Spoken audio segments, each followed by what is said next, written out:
Good morning, afternoon, evening, everybody. We have the legend in the house. Yes, sir. We have been looking for this interview for a long, long time. And finally, we got the man in our studio. So we want to welcome Mr. Ray Sasser. Ray, how are you? I am fine. Thank you very much. And for people that are not from Houston, we're going to learn or let you get into Ray's life and what he has done through all these years doing real estate investing in the Houston area. But many people in Houston know and recognize his face. Houston and other areas, because I know Ray's been active in other markets as well. So San Antonio is one of them, and yeah, we're on our way there right now. We have the largest RIA, Real Estate Investor Association in San Antonio, and our main meeting every month is tonight. So we'll be heading there. Yeah, so we're gonna get right into it and just ask Ray. The first thing that I didn't know, and I've heard other interviews that you've done, and I didn't know how long you've been doing real estate. So tell our audience, when did you get started with this? I don't look that old at all, do I? No, you're a very young man, and when I heard, I was like, oh my God, he must have started when he was like in kindergarten. Can I tell you a side story? Yes. So I'm at CrossFit with all these people 25 and 30 years younger than me, and one of the guys comes over, and he's about 40 years old, and he says, hey, can I do a selfie with you? And I said, sure. And so he holds the thing up to do a selfie. He says, I just want to send this to my parents and tell them they can be here doing this stuff too. Oh. Well, but that's good because he felt inspired, Yeah. And it was not a compliment. No, exactly. He's 40-year-old. I think that was a compliment.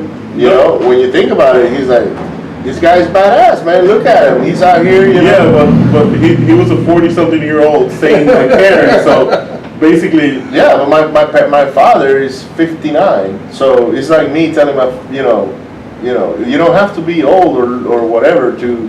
He just want to make sure. Anyways, it is what it is. Let's get to real estate. So who is Ray Sasser? So we started our very first property. Audie and I, my brother, bought our first property in 1982. In fact, there's a two-story house in Eastwood, which, if you're familiar with Houston, Eastwood is a hot area. It's a great rental area. It's just all around wonderful area.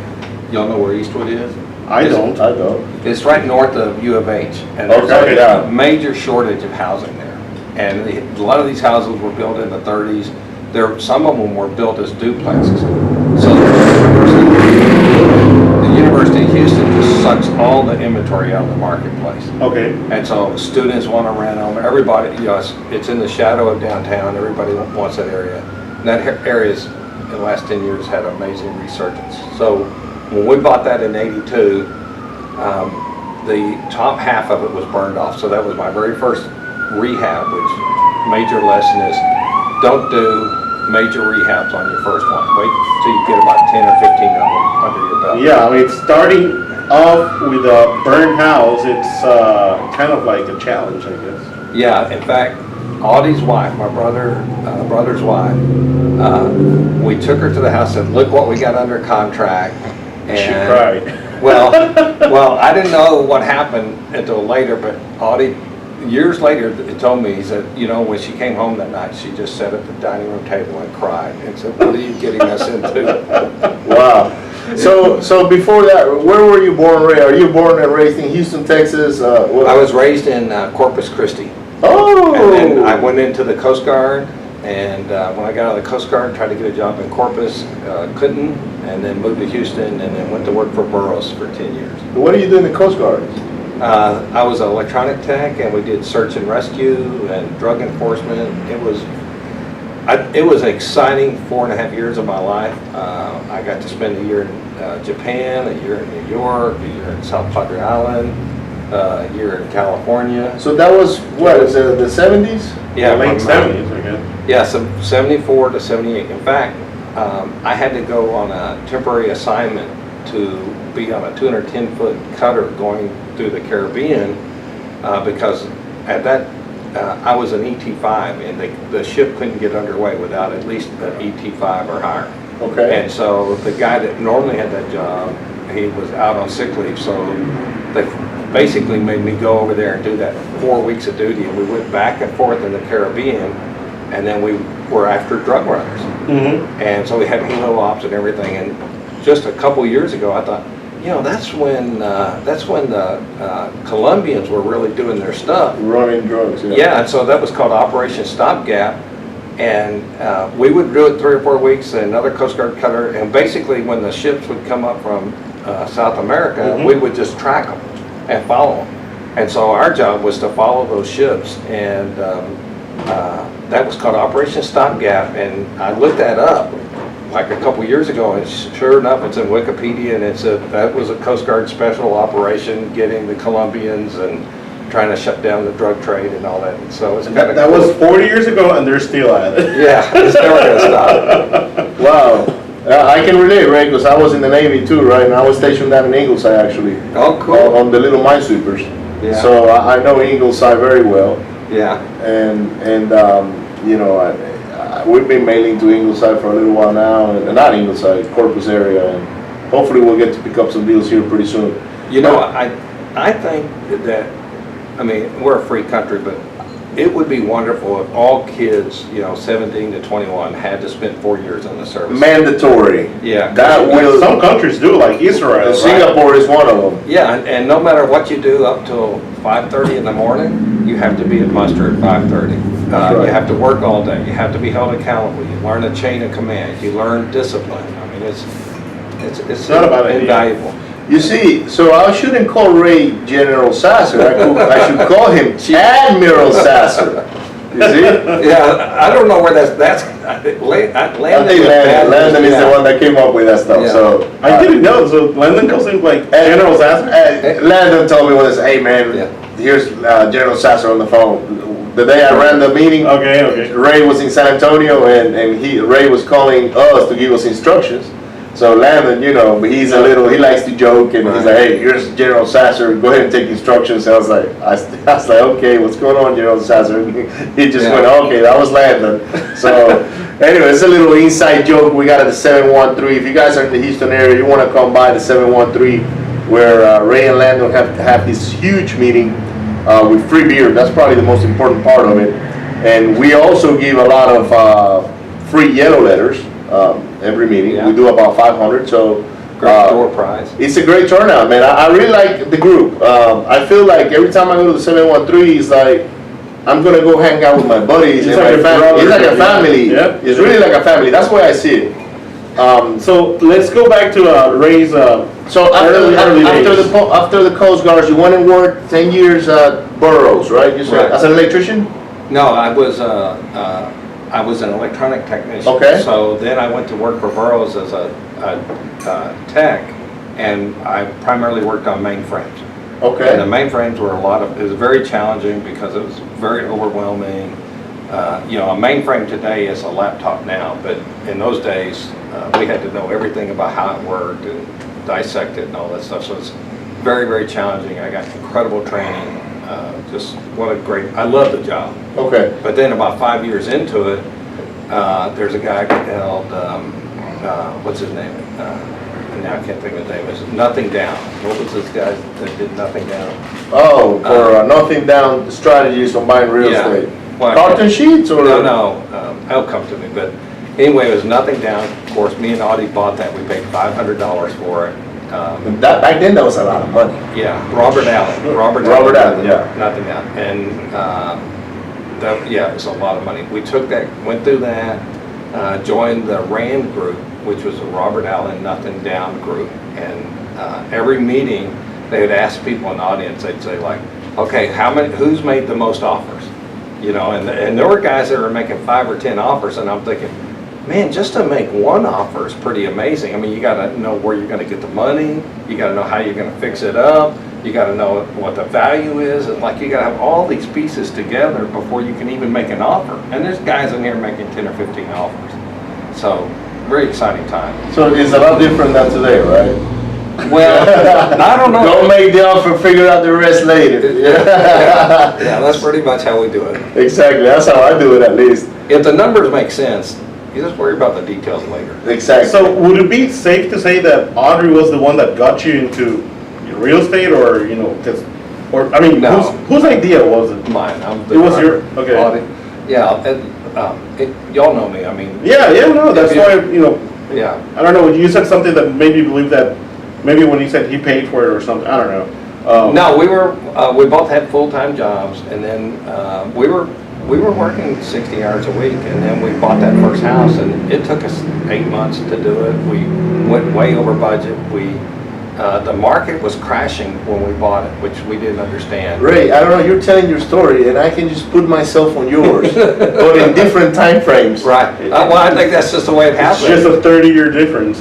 I mean, mine was in 2007, 8, when I bought the first one, but the market had completely imploded and tanked. It goes in circles. And I also bought a fixer-upper, but it was more than I can chew on, because this house was on pier and beam, but it was leaning on the ground on the Right. side.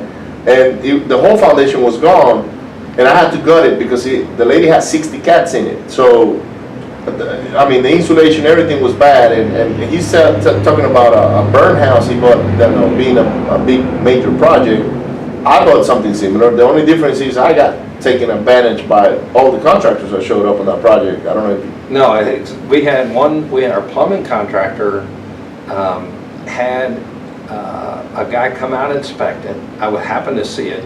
The guy signed off on it. He was in a City of Houston car, and then we went and paid him because he signed off on it. That was our deal. We're a lot smarter now, but once he got the sign off on it, then we paid him. Well, it turns out that was the City of Houston employee, but it wasn't an inspector. And so it was somebody he knew. And then when we went to get our occupancy permit, they said, "What about your plumbing inspection?" And I said, "I saw the guy do it." And they said, "One of our guys." And so we had to go through that. So there's a lot of, you got to really vet your contractors. I mean, that's what this network's about. You have relationships with people, and you say, "Dennis, Ricardo, what do you think about this guy? You used him before. Would you trust him?" Because you got to trust people. I know you asked me about an electrician a couple of weeks ago, and I said, if you find one, let me know. So, all right, Ray. So you got in there. You did. How did that fire damage house come out? Like, what do you end up doing with it? Well, we were supposed to get permanent financing once we got the construction financing. We used Allied Mercantile Bank, I think. And when it was time, the market had collapsed. So when they went and appraised it, they just felt sorry for us because it no longer met the criteria, and they loaned us the money anyway. So we did a 15-year mortgage. We converted it to a threeplex because it was a garage apartment. That's nice. That was a nice, I guess, bank manager. Yeah. Oh, I feel so sorry for you. I'm just gonna go ahead and give you the loan anyways. No, the market was collapsing. Yeah. They were either going to eat it, or our credit was good enough that we could take on the loan, but the house wasn't because it didn't meet their criteria.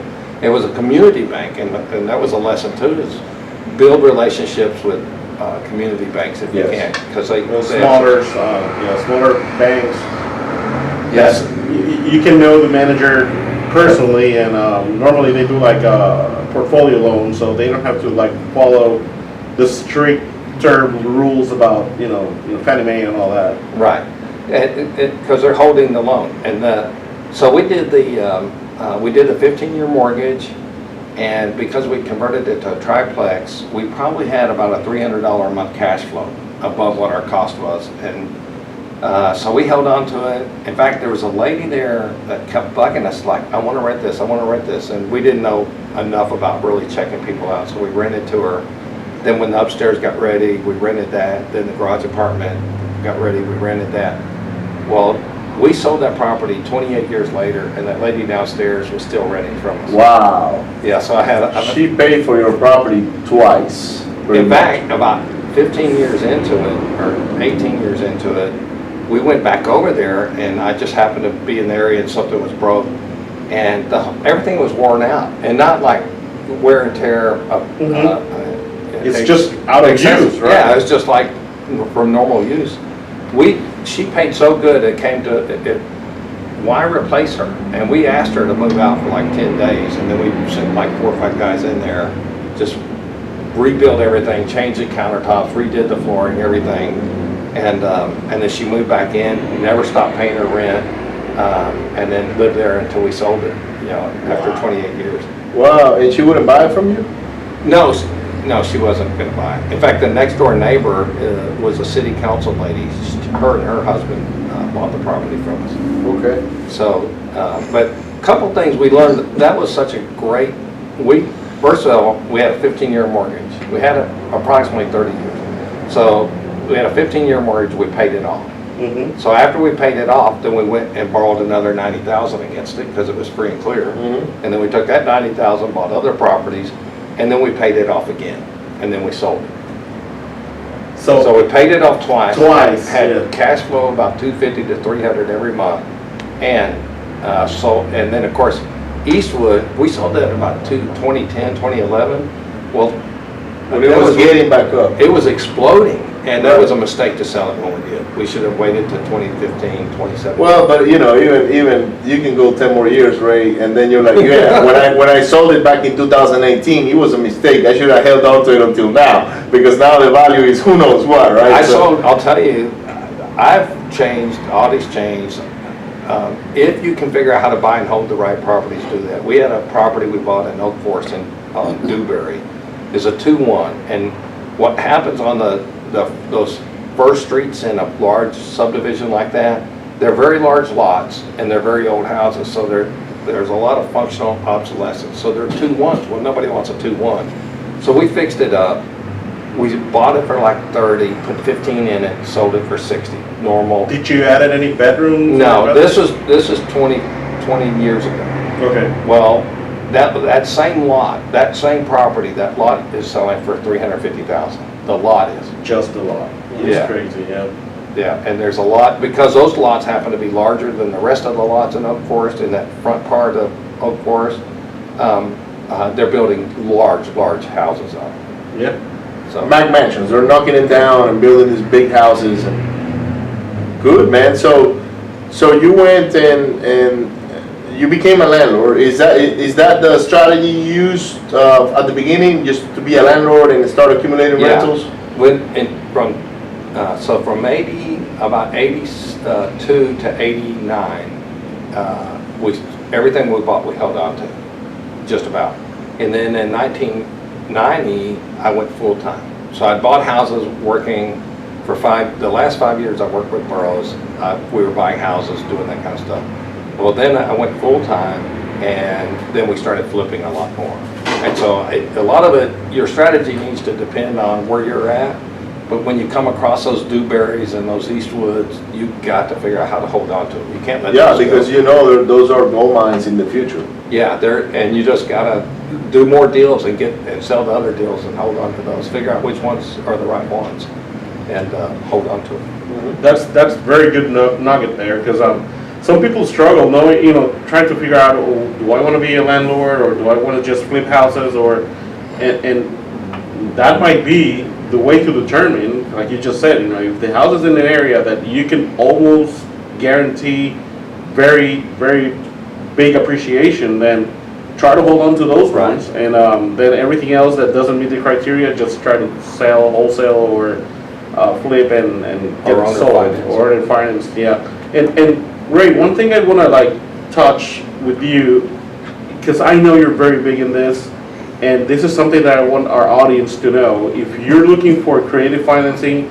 Ray is the guy you need to get a hold of, because it's like every time I go to one of these networking events and I listen to you talk, I learn a new strategy on how to finance, and it doesn't it doesn't end. It's like, oh, there's a new strategy. Sometimes it goes like this. What I can tell you. What did he say? How can you buy that house? Hold on, Ray. Can you explain that again? Can you start from the beginning and this time kind of bring the calculator and show? I mean, how did you got to the point where you're at? And I know experience has a lot to do with it, but in terms of your education, in terms of networking with other people, what do you do? I mean, how do you? Your question is, when did you start stepping out of the box? Because that's when you start really developing that creative financing. There's a guy that I still look up to this day. His name's Merv Lowe, and him and I we got together and we said, hey, why don't we form a group of people who buy newsletters, because newsletters were real big, and we'll we'll form this group, and then we'll just trade these newsletters. And Merv and I created a group of like 10 guys. And we started with pitching money. And if like 3 of us were together in a place that we wanted to buy that product or that newsletter, we would all pitch in together. And all you needed was 3 to have a forum. So if the 2 of you agreed with me and that guy had something over there for sale for $500, we had the right to pay for the material and charge it against what we call REMO. That stood for Real Estate Material Organization. And basically, we just did that. So for 10 to 15 years, we did that. A couple things happened. Everybody in that group, except for the one that died, is still in real estate. That, I mean, think about that. Because most people get in real estate. They get out at some point. They get out because they don't learn these new ways of doing things or variations, just like I saw you doing Airbnb. Even if an Airbnb isn't going to work in the future, you got to, being the right person, you got to try it. You got to get deep enough into it to know, like, okay, why didn't it work, or what do I have to change to make it work, or can I make this fit with this? So we started doing that, and the people we followed were, and I have, like on my phone right now, in my Dropbox, I scanned their newsletters in. I've got all of Jack Miller stuff, which is just absolutely the top of the pile. You got Jimmy Napier, which was that Invest in Debt book that we were just looking at. Both those guys, Jack Miller's passed away, but his material, he wrote everything, so his material's out there. Jimmy Napier's still with us, and but he's not really out publicly speaking. You got Peter Fortunato, who's just a genius. Peter Fortunato is one of those guys that's always talking about the deal after the deal.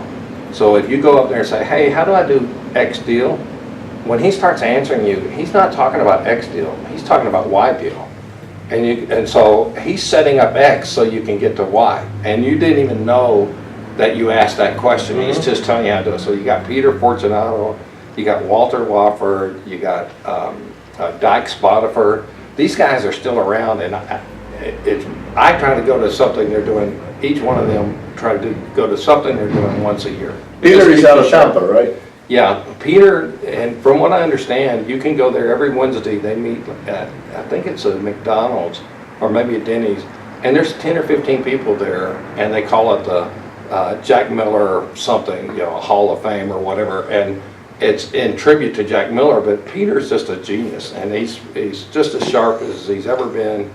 He's getting older. He won't be here forever. But you got to be around people like that, and when you go to these things.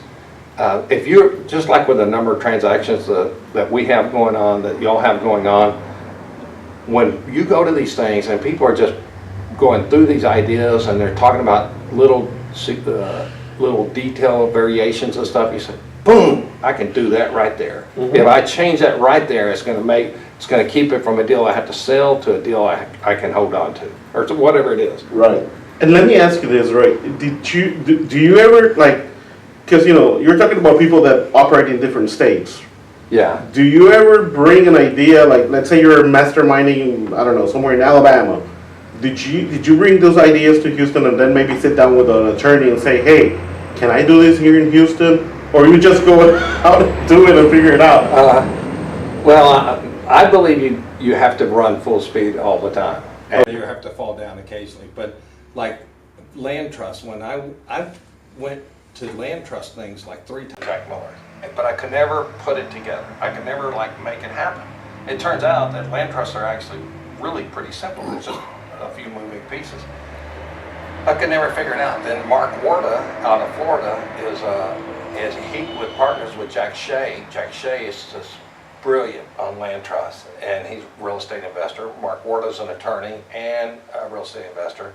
And Mark Warda wrote a book, and I took Jack Miller's land trust and Mark Warda's book on land trust, and I just put them together, and they were very similar anyway, because there's just not that many variations.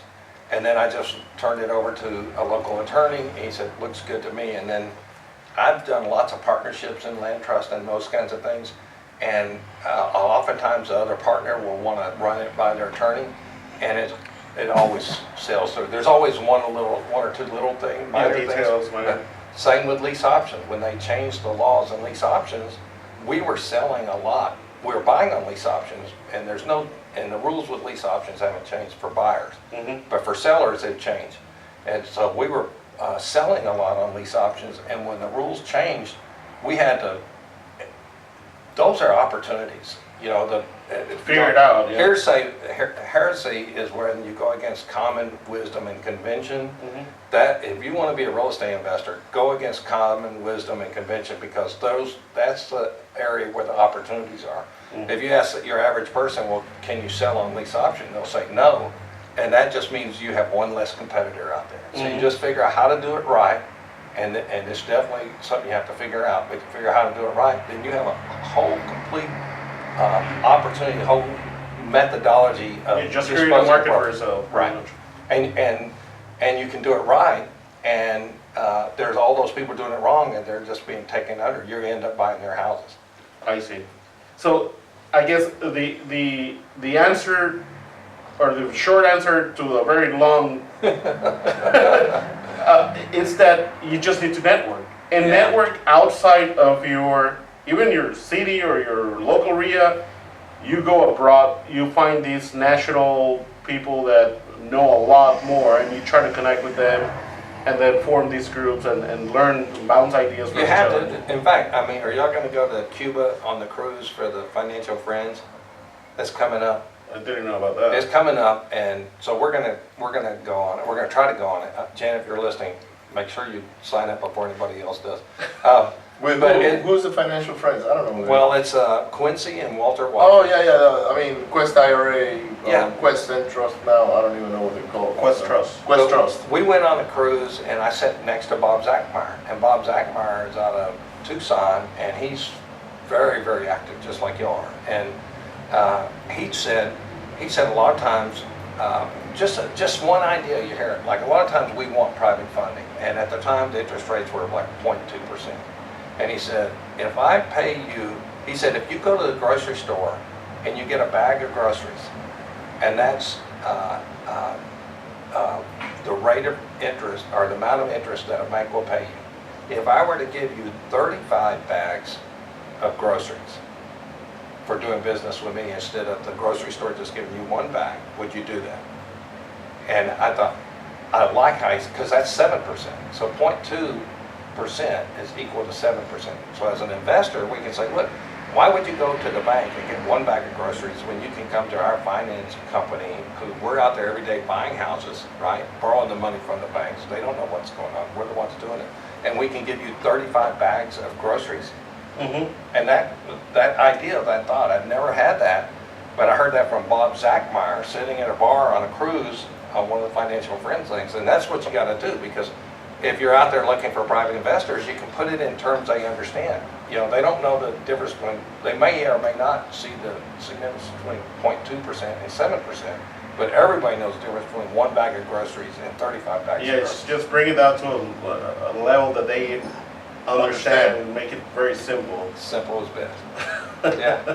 So, But that's why you just hang out with those, the people that go to those, the guys I labeled, the people that go to those events, they're the guys you want to hang out with, Yeah, right? just yeah, because they're the ones doing it. They're Yeah. actively investing. They're active. It's like our event, for instance, the 713. You can tell that a lot of the people that are sitting on listening to whoever's speaking, they're doing stuff. Right, right. Because you can see them that now they got deals under contract, they're wholesaling. Now they get deals under contract, they're buying for rentals or a flip or Right. So the group is getting very active. I've been to other networking events where it's only the panelists. They're the ones that Yeah. they're the gurus, and they're the ones that are making it happen, and they're pretty much telling somebody, this is what I did and this is what you should be doing. But most of those people are asking so very basic questions that I think, I say, man, what are they doing? They should go to like a, I don't know, real estate 101 class or Right. something like that before they come here. yeah. What's an ARP? Yeah, exactly. Oh, here we go. Right, so at the 713 it's not that way. That's why I like that group so much, because you can tell that the guys that are on stage talking, they're doing deals, because they got deals. That's the first thing when Right. we go pitch deals. You're pitching deals, I'm pitching deals, Simon is pitching deals, Dennis is pitching, whoever, they're all pitching deals. And then you get the people that are sitting, watching, get up and go around And talk. and pitch their deals. Right. So it's really an interactive thing to where all of us are actively working in, in real estate. It's more like hands-on people. It's Just, hands-on. newbies sitting there and not knowing anything that. Which for that's okay. They got other arms. Like I know you're coming up with a real estate investing, like a 3-day seminar. Yeah, that's on the 16th, 17th, 18th, and that's going to be, it's a 3-day, basically from A to Z on real estate investing, and we're more buy and hold. Flipping is necessary and wholesaling is necessary, so it's going to be a part of the conversation. Sometimes we don't have to do that when we think we do, and a lot of times people think getting money for deals is hard, when in reality it's just not that hard. Right. So you got that, and then you got the 713 wholesale, where you show people how to wholesale houses and do basic evaluations and things of that nature.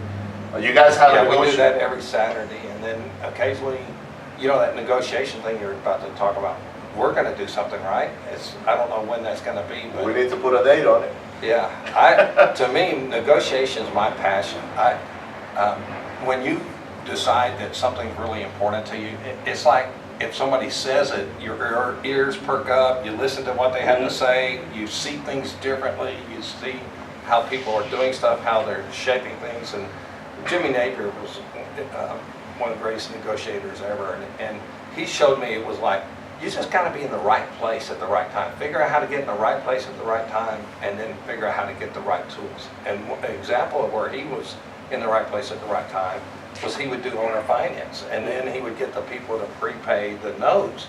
And so now he's doing something that would be an average yield and create a high yield. Let me ask you a question. Now you're touching the owner financing subject. You've been a landlord, and you also have some owner finance properties. Yeah. Which one is better? Why? I don't think one's better than the other. I think you do them differently. If you're beginning, now I'm not beginning. So, No. So I'm not in the situation where somebody's beginning. Somebody that's beginning, they're going to have to do wholesale. They may have to do some flip. It's hard on rentals. It's hard to make a cash flow. If you have for example, let's say you have a full-time job. We had a student who had a full-time job, and we were able to make the deals fully amortizing in 10 years. He's 27 years old. If you can make them fully amortizing in 10 years, that meant all he had to do is like one deal a month or one deal a quarter. When he was 36 years old, he'd never have to, nobody in his family would ever have to ever work again. Yeah, because he has so many houses that are paid for. Free and clear, and then he doesn't, and then he lived on his income for that period. So his situation was that now if you got it's very hard if you've got a family and you got kids, then you're going to have to flip. You're going to have to flip, you're going to have to wholesale. Now, there's ways to wholesale and flip without giving the back end up, and that's the key. What's happening now is most wholesalers will give the back end of the deal up. There's no need to do that. What do you call the back end? Can you explain that? Well, if you're the wholesaler and I'm buying from you, you're going to get the front end. You're going to get the money up front, $5,000 or $10,000 or whatever the number is. I'm hoping to make money because just like that first house I had, the tenant's going to pay it off. I'm going to be able to make a spread between the cost of my interest and either what I owner finance it out at or whatever I rent it out at. I want to make that spread. As the value goes up, I get all the back end and everything. Well, if you're the wholesaler, why would you do that? Why not say, hey, I'm going to bring the deal to you. I'm going to really be your machine. I'm going to be your engine. You've got the funding. You've got the property management assets in place. You know how to do that part of it. What can I have on the back part of that deal? Can I be like a JV with you? Equity, appreciation. Absolutely. And why? Would you, as a buyer, and you're going to do a buy and hold, would you not give that person that money if he brought you deals that met your criteria? No problems, because you're probably going to get a discount on the assignment.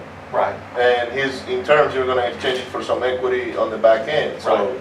See guys, this is what I'm talking about when Mr. Ray talks and brings all these things that you have never even thought about. but he's a very, very knowledgeable person. You Not know? not only creative financing and doing all this weird, things. I call it weird. It's just things that are not, your cup of tea or day-to-day transactions. That these are like way creative. And the other thing is that Mr. Ray knows everything about Houston. So if you're going to be doing anything in the Houston area, I've heard stories about neighborhoods, about things that happen in Houston that, not being a local guy, I find interesting. And it's kind of like, when you sit down in front of like the History Channel and I love it, and just listening to Ray's, all the stories. Because Ray has gone through different cycles, right? So he went and bought his first property, became a landlord, and then he went through ups and downs in the cycle of the industry, not necessarily personally, but in the industry. So you've seen what's happened when the prices go up and then they come back down a little bit and then they go back up, and then you've seen when laws changes and the hurricanes and all of that stuff. So when you associate yourself with somebody that's gone through so much in one specific city, you can automatically attach yourself to that knowledge if you ask the right questions. Because all I have to do is ask you a couple of questions, and you've told us a bunch already, and now all you gotta do is go back, listen to this again, or watch it and reflect on what Ray's saying, because maybe the way you're doing business, that it doesn't necessarily mean it's the right way or the best way, Or the only way. It might be different other ways that you can skin the cat. And that's what I get from the front end and the back end. And that, that's a basic tenet of negotiations. The person with the most options make the best deals. I love it. So figure out how you can person add with more the options. most options.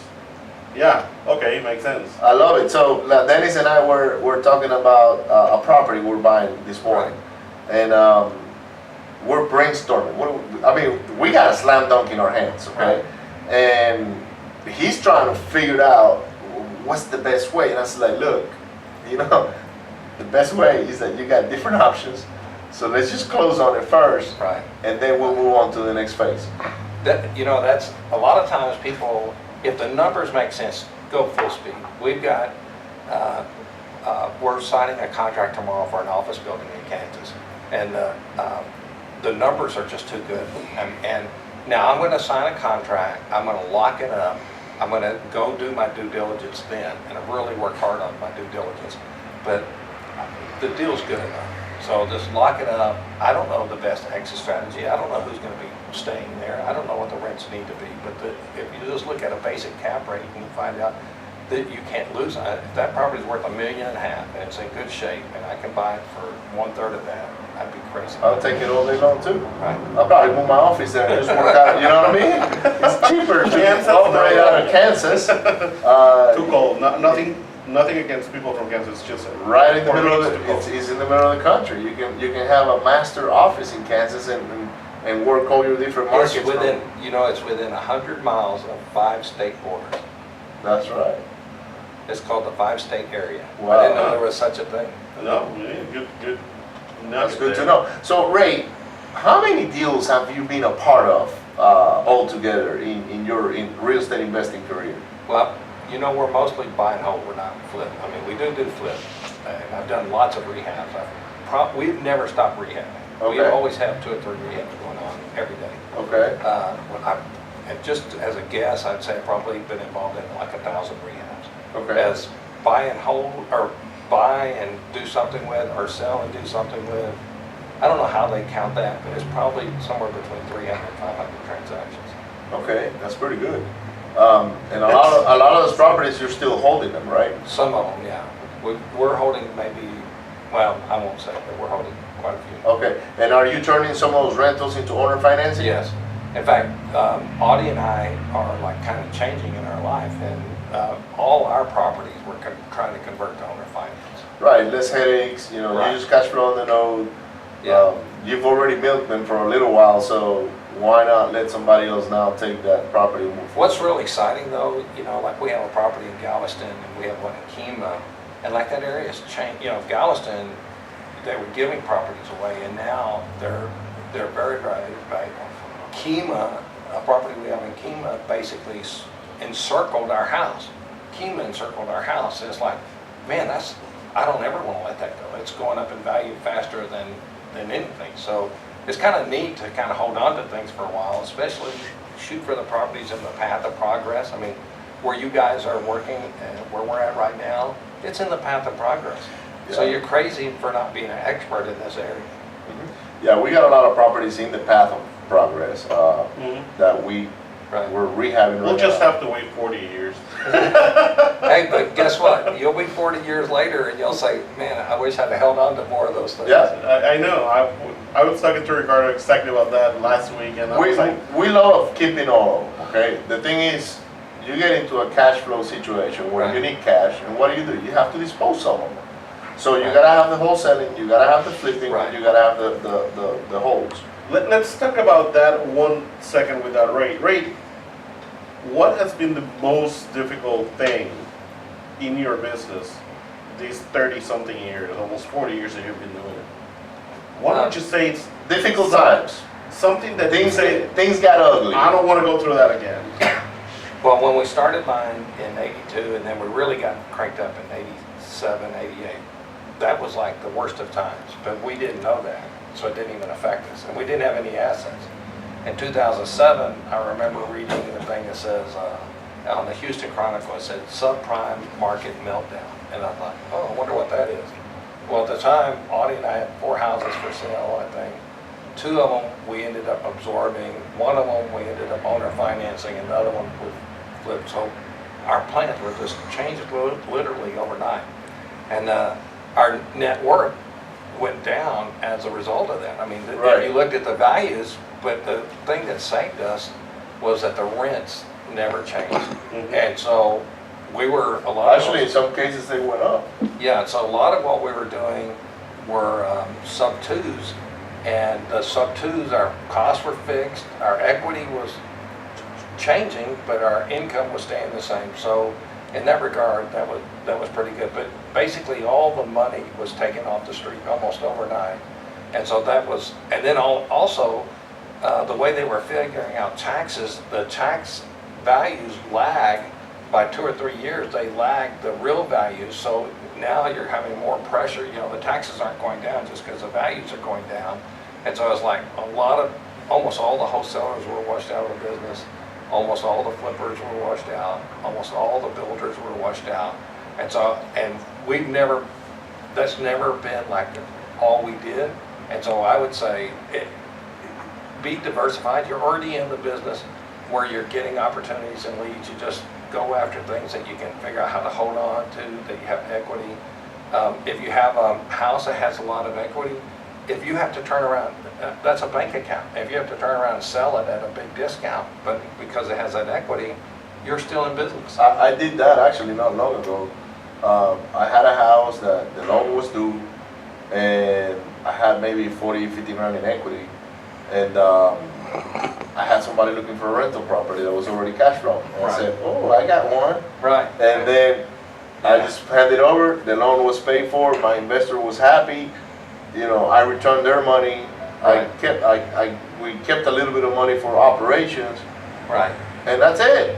And the friend that bought the property was happy because he now got something that's cash flowing and it's in good shape. Yeah. So it was a win-win situation all over around. If I could have held on to the property, yeah, my net worth would have been a little higher because that equity, pretty much, I had to give up equity to move the deal quick. Right.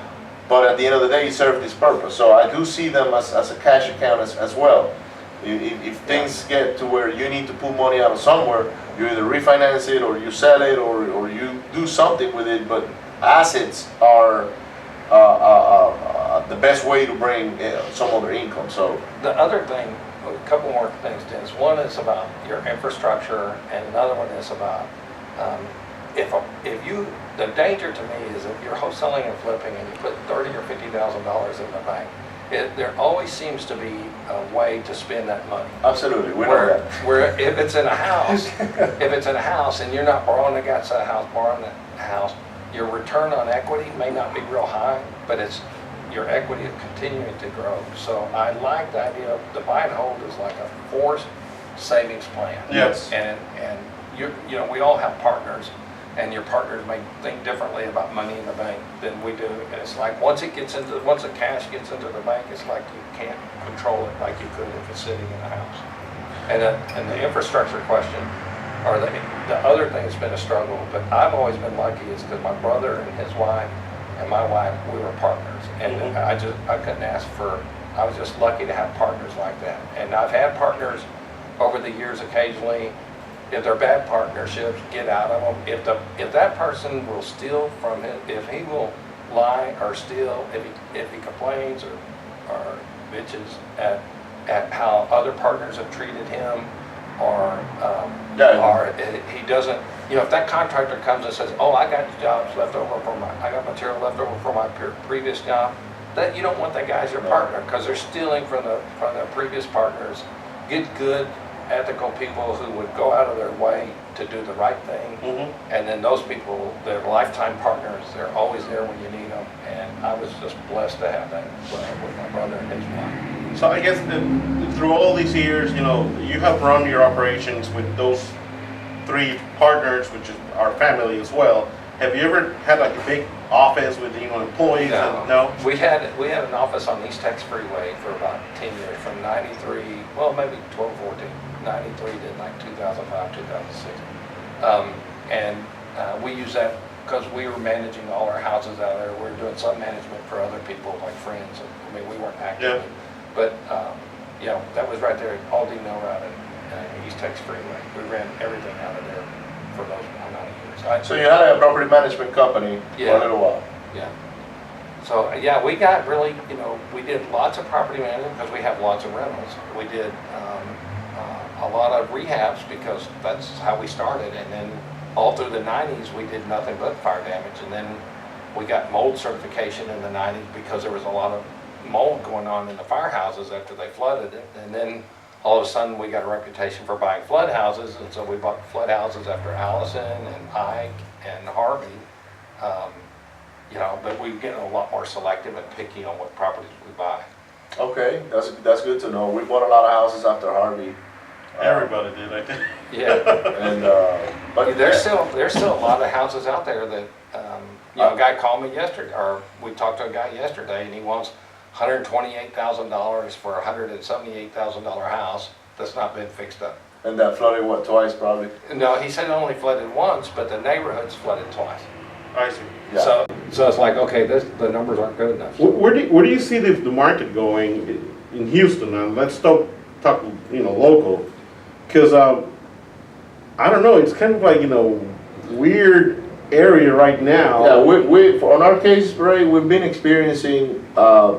We finished a house in Houston, spring, Right. the Houston metro area, and the houses are sitting a lot longer on the market than they were before.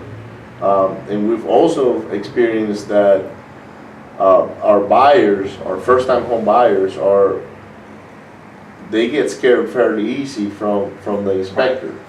And so we're having houses that have been on the contract 2-3 times, in and out of contract, and now we're like, man, what's going on here? Because it's not just us. We've seen other investors as well go through the same problems. I talked to a guy yesterday, he said, Ricardo, I got 7 houses on the market, they're not moving. Right.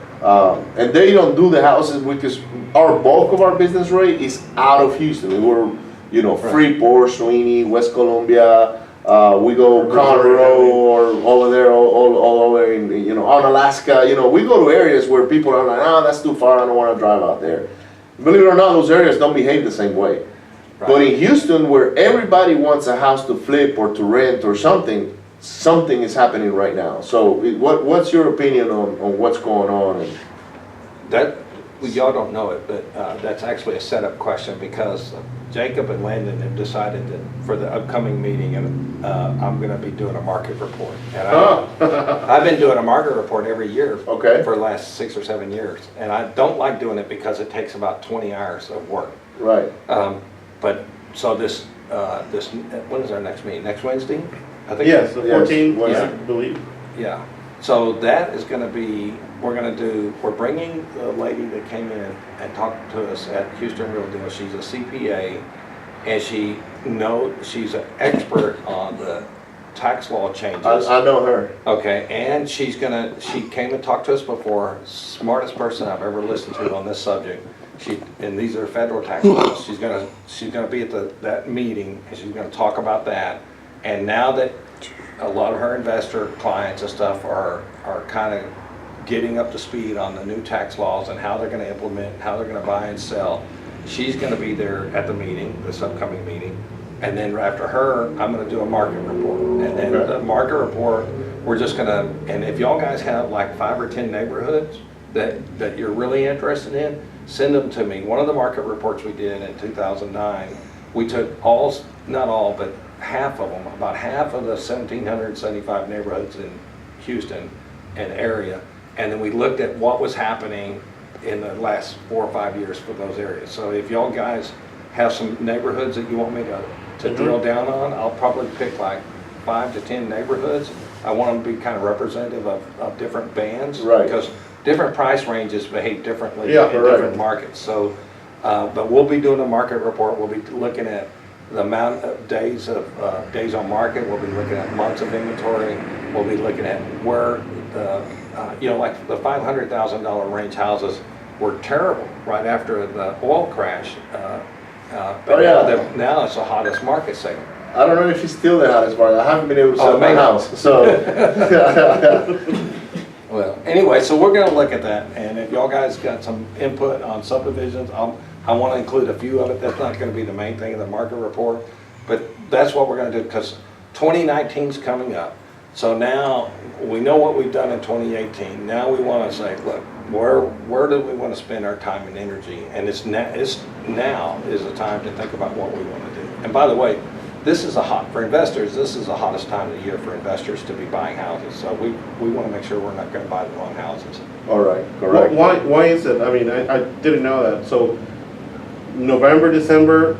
Yeah, January. Several bad things happen. People have inventory they want to get rid of. It's not, they're getting their tax bills right now. I mean, this is the time to be doing direct mail because the people are getting their tax bills and their brother-in-law lives in the house and they're paying the taxes. So, okay, we've got to solve this problem. I see.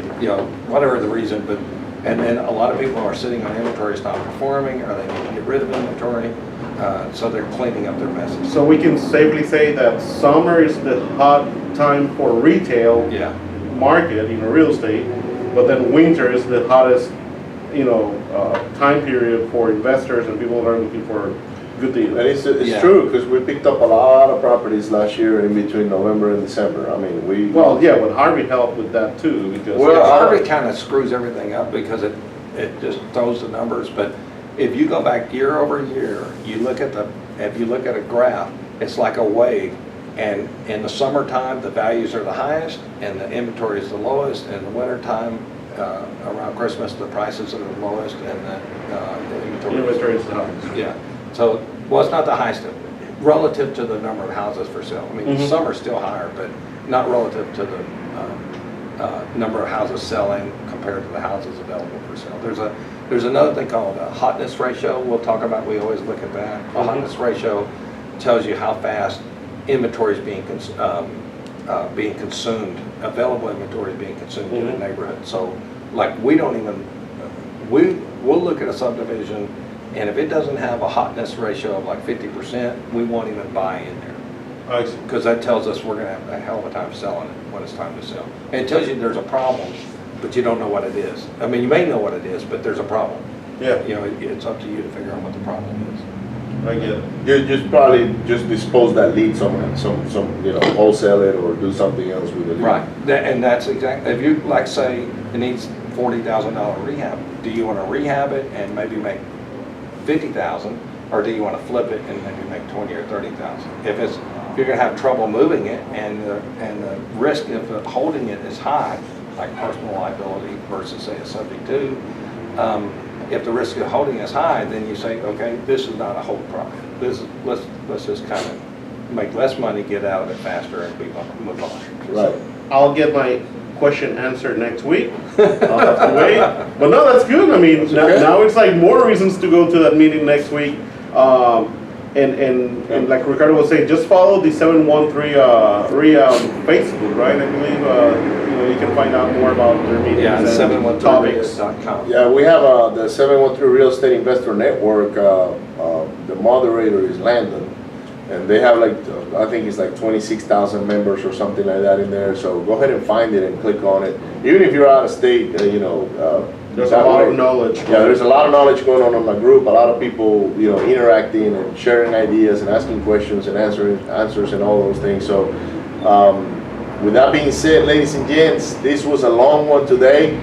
It was a We pleasure. appreciate you being here, Ray. I know that you stopped by because you're on your way to San Antonio, and we're kind of like the west side of town. Actually, he told me, he said, Ricardo, you're going to make me go to Rosenberg, man. I'm taking I-10. I was like, Ray, it's about 15 minutes to I-10, so you'll be fine. I said, okay, I'll go there. No, but we want to thank you so much for being here. It's we're fortunate to be able to interview someone with so much knowledge, with so much experience, and we're going to keep learning from this man. You should too. So just stay tuned. Make sure you share and like this program, and yeah, hit like, subscribe, YouTube channel, turn on the notification button. Go ahead and renovatingricesradio.com, leave a review. We will be having an educational tab on it, so go ahead and make sure you check it out. We're about to release a ton of good information for our audience on many different aspects of real estate. And maybe also self-development. So with that being said, thank you so much for being there, for listening to us, and you guys have a blessed day. bye everyone.